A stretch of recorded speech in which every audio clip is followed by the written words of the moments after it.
Sound check. So, welcome back guys sa ating channel, Stock Play. At bago natin i-analyze si JFC, ay huwag kalimutang mag-subscribe sa ating channel. So, pakiclick lang yung button na to. At huwag kalimutang i-press ang notification bell para palagi kayong mananotify sa mga bagong videos na i-upload natin about sa stock market and cryptocurrency. So, let's start guys. So, sa part na to, ang pag-uusapan lang natin is all about Jollibee Foods Corporation or JFC, no? Yung ticker name. So, sa part na to, i-dissect natin sa weekly chart and sa daily chart. So, unahin natin sa weekly chart guys si Jollibee. So, sa part na to kasi, kung papansinin natin sa mga Facebook groups, especially sa mga social sites about stock market sa PSE, is masyadong ino-overhype si JFC. Pero right now, so wala siya sa top 10 na trending stocks, no, sa Instagram. So tignan natin ngayon kung ano ba yung magiging possible na galawan ni JFC. So based dito sa ating big picture, so sa part na to still nasa bearish pa rin tayo. Okay? Since noong February. And kasi ito yung strong support Right? So ito yung first. So maraming touches to, no? First touch, second, third, fourth, fifth, sixth, 7, and nung pang 8 guys, bumigay na, no? So ayan, so hindi na siya nakatiis at bumigay na. Ayan, nagladlad na si Jollibee guys. Ayan sa part na to. And from here, susukatin natin kung ilang percent yung naging decline niya since noong February. Ayan, COVID decline, ayan, no? So almost 50%, pero biglang nag-pump guys, right? So from here no March, ayan, so nakabawi naman siya ng almost 60%. Pero right now guys, so ano ba yung pinakagalawan ni Jollibee no? Ni Jollibee. So sa part na to, titignan natin, meron tayong downtrend line, no? So ito yun, yung black line to guys. So pababa.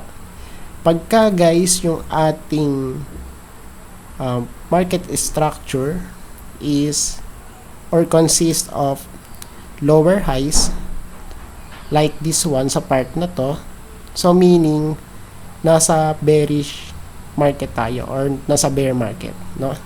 So right now, kung papansinin natin, we have series of lower highs. So dito guys, nag-top out siya, all-time high guys, tapos sell off, no?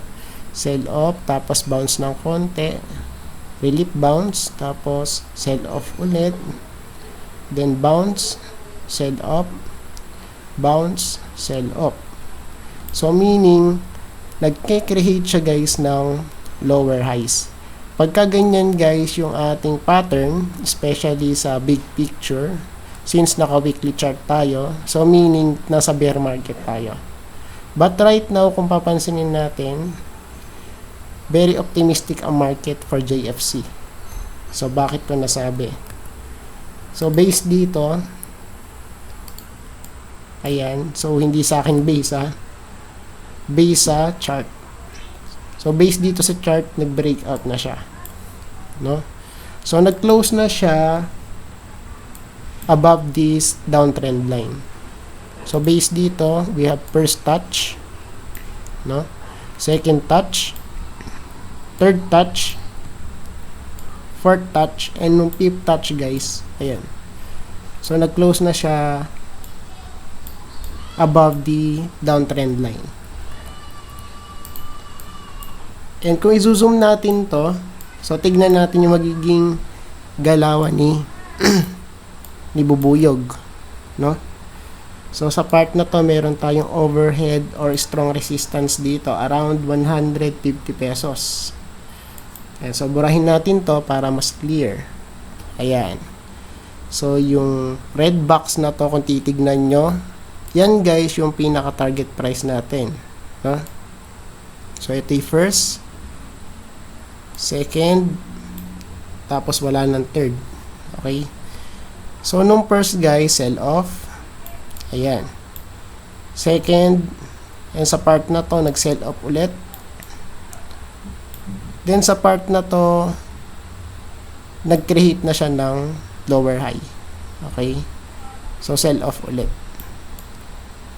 And sa part na to guys, possible, if ever guys na makakapanik siya rito around 150 pesos, there's a possibility na magkakaroon ulit ng sell off.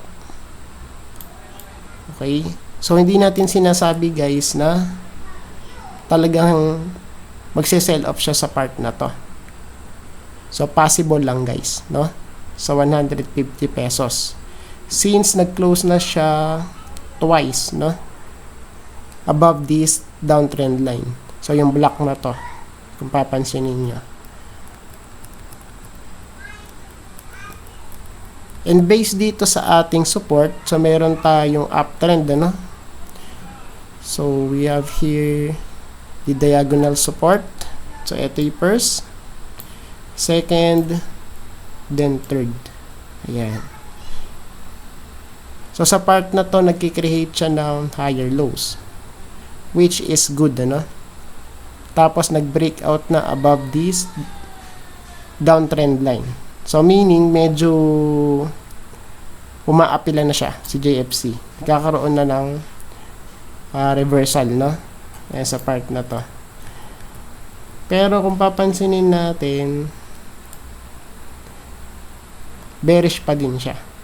Based dito sa cloud. So, ito yung cloud, guys. Ayan, pagkapulahan to, yung cloud natin, meaning bearish pa din yung market. Okay? And sa part na to, kaya masasabi nating bearish yung isang stock kapag siya ay nasa baba ng cloud. So, nasaan ba yung taas ng cloud? So, syempre, andito yun. Ito yung taas ng cloud, guys. Tapos, ito naman yung baba. Ayan. So, based dito sa weekly chart, still bearish pa rin to kahit na close dito above sa downtrend line natin. So, tignan natin guys kung makakapanik, no?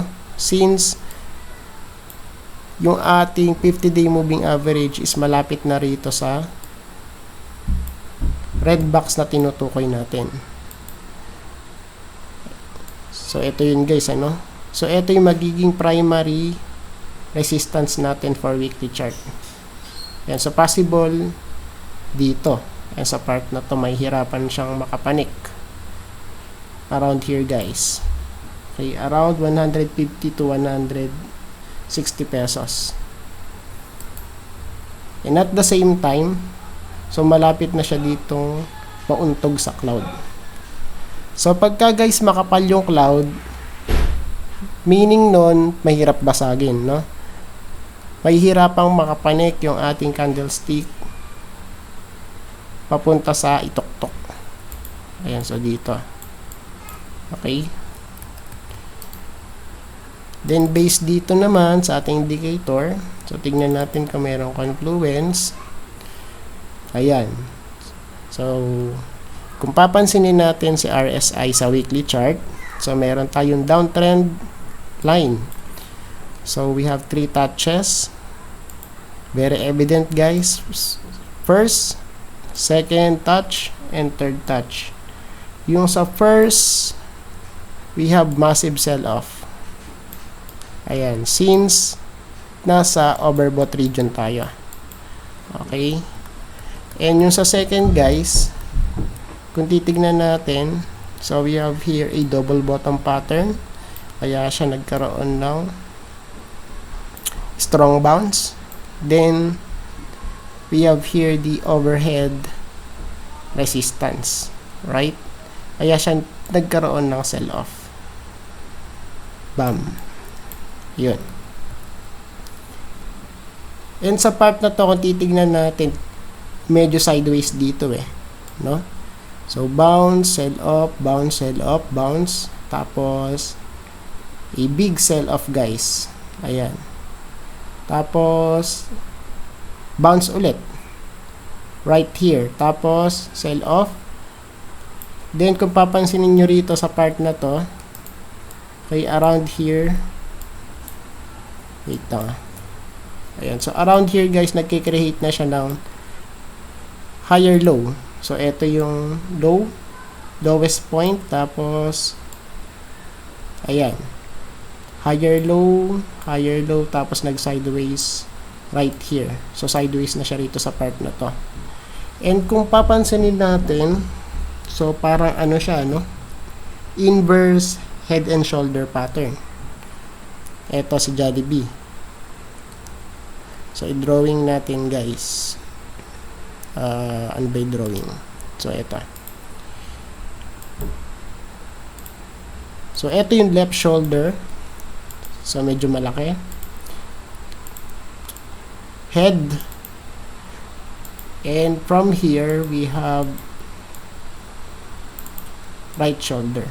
Left shoulder, head, and right shoulder. So, sa part na to, right now, very, very, very crucial, guys. So, we have here a strong resistance, both sa horizontal and sa ating diagonal resistance, which is the downtrend line. If ever, guys, na makakapanik, edi good, no? So, what if kung siya ay magkaroon ng rejection? So, syempre, ang punta niyan dito sa may support. Ayan. So, tingnan natin, ano? We have here bullish and bearish case. So, meaning, neutral tayo dito. Kung ano yung sinasabi ng chart, so, yun ang sasabihin natin. And next natin is MACD. So, sa part na to, ano yung pinaka-importante? So, syempre, titingnan muna natin yung histogram. So, right now, sa histogram niya, series of lower high. Lower high sa part na to, kasi pababa. Pababa yung trend, guys. Pagka pababa yung histogram, meaning bearish, no? Series of lower high. And then, sa blue line, which is the MACD line, and yung red line, which is the signal line. So, sa part na to, kung tutuntunin natin, dito siya nagkaroon ng crossover noong April, no? And sa part na to, so, nagkaroon siya ng massive pump, right? And kung titignan natin, wala pa siyang crossover ulit. And sa part na to, no? So, very safe. Pero based dito sa ating histogram, pababa. So, delikado to, guys. Pagka ganito, no? Then, yung last indicator natin for weekly chart.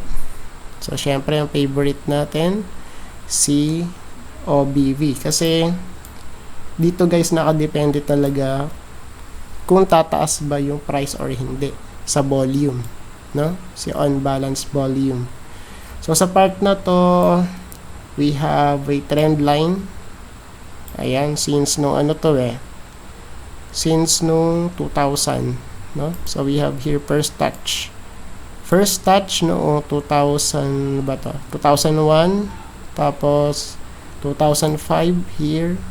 Pangalawa, 2009. Ayan, so ito, guys, yung mga bear markets natin kay JFC, ano? So, we have here 2001, 2005, 2009. And yung last, guys, is no 2020. Ayan, sa part na to. Ayan. Okay? And right now, wala tayo dun sa may support. Ayan. So, this one is very critical for JFC. Ayan. Kung i-zoom natin, Ayan, so kitang-kita natin yung trend, no? Ayan, so this one is very crucial kay JFC. Kasi kung magdodrawing tayo dito, we have here a resistance, no? Ayan. So, meron siyang dapat basagin na downtrend line, and at the same time, meron tayong overhead resistance dito sa part na to. So, kung hindi guys makakapanik, so, syempre, ang abangan natin is sa support.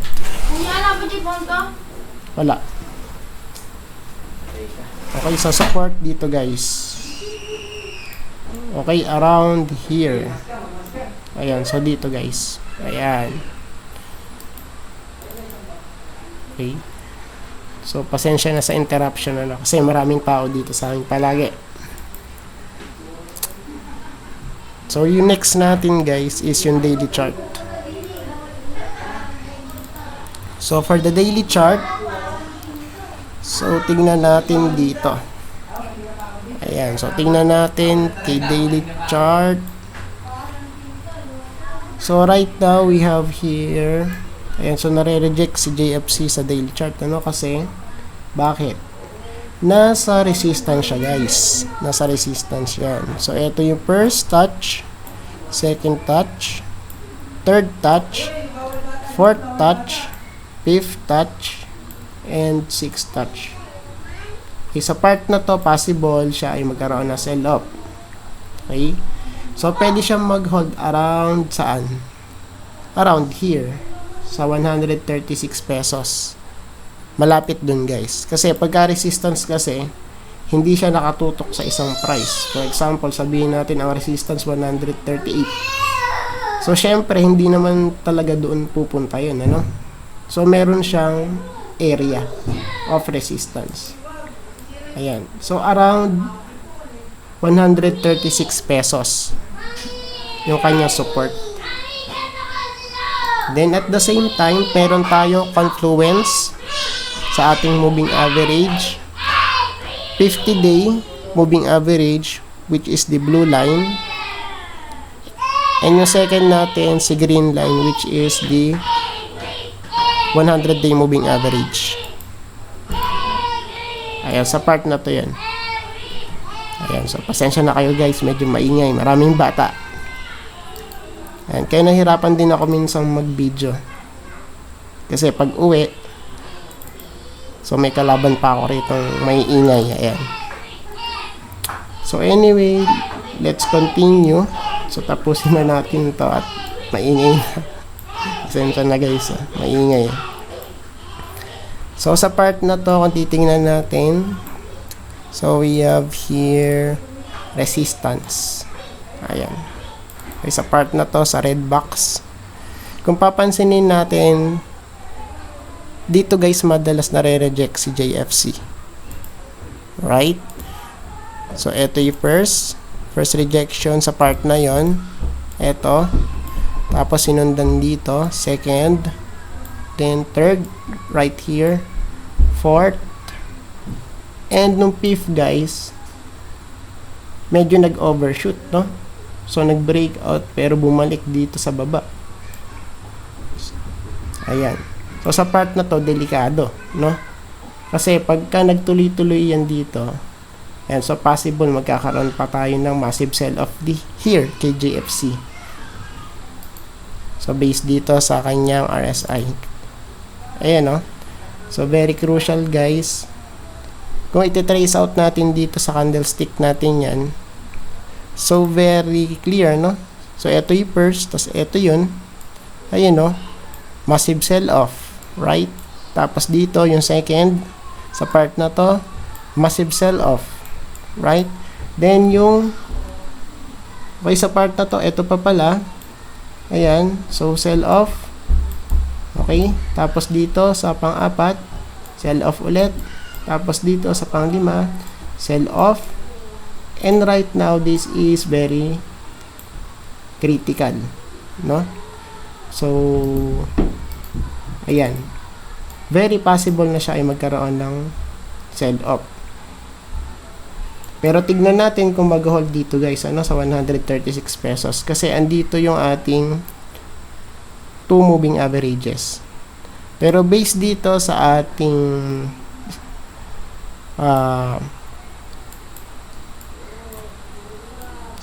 candle, so hindi siya nag-hold eh. Ayan, no? Diba? Okay, so hindi siya nag-hold. So, let's see kung siya ay magkakaroon ng sell-off ulit, si JFC. Ayan. So, next natin, si MACD. Okay, sa part na to kasi kay MACD, ayan, sa histogram niya, series of lower high. So, meaning, yung trend na to is pa-reversal na, guys, no? And sa part na to, medyo nag-diverge na kasi si si MACD line sa signal line. Ayan, kaya delikado nang pumasok for this one, no? Series of lower high kay MACD. Then, for on-balance volume, so titignan natin yung trend. So, based dito, guys, what do you think? Series of lower highs. Pagka series of lower highs, bearish yung ating trend. So, right now, we have here downtrend line. So, this is the diagonal resistance. So, ito yung first touch. We have the second touch. Third, fourth, and possible dito mag-retest pa yan. Okay? So, kung magre-retest at mari-reject, ang possible support natin is around here, sa may red box, guys. Ayan, so, ilaki natin, ha. Ayan, so, dito sa red box. So, we have first touch, tapos nag-bounce, second touch, then nag-bounce. So, this one is very critical din, ano? Kasi, pagka nagpunta dito yan sa red box at nabutas, naku po, guys, spaghetti pababa yan, for sure, no? Kasi, ang usapan natin dito is volume. So, kung walang demand, so, syempre, ano mangyayari sa price? So, syempre, bababa. So, pagka tumaas yung demand at nag-breakout dito, so, meaning, susunod yung price. Ibig sabihin, tataas din yung price. Pero right now, based dito sa daily chart natin, still bearish pa din si JFC. Though siya ay nagkaroon ng bounce dito from here sa may support niya. So, yun na siguro, guys, for this one kay JFC. At mag-comment down kayo kung ano yung mga gusto nyong mga stocks na pwede nating ma-analyze. Ayan, para sa inyong trading plan. So, bukas ang ating susunod na download.